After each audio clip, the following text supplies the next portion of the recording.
Sidang pra-peradilan mengenai penetapan tersangka Peggy Setiawan alias Peron dalam kasus pembunuhan Vina dan Eki di Cirebon diselenggarakan di Pengadilan Negeri Bandung pada Selasa 2 Juli 2024. Pantauan tribuntimur.com ada momen ketika Hakim Eman Sulaiman tiba-tiba menegur pengunjung yang berisik di ruang sidang.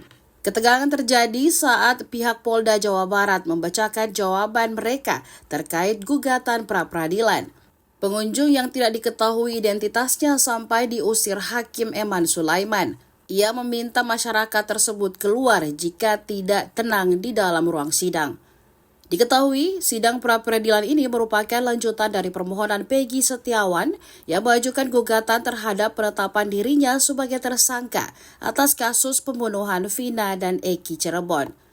Sidang pra-peradilan Peggy Setiawan ini terus berlanjut dengan pihak pemohon dan termohon yang saling membela argumen hukum mereka.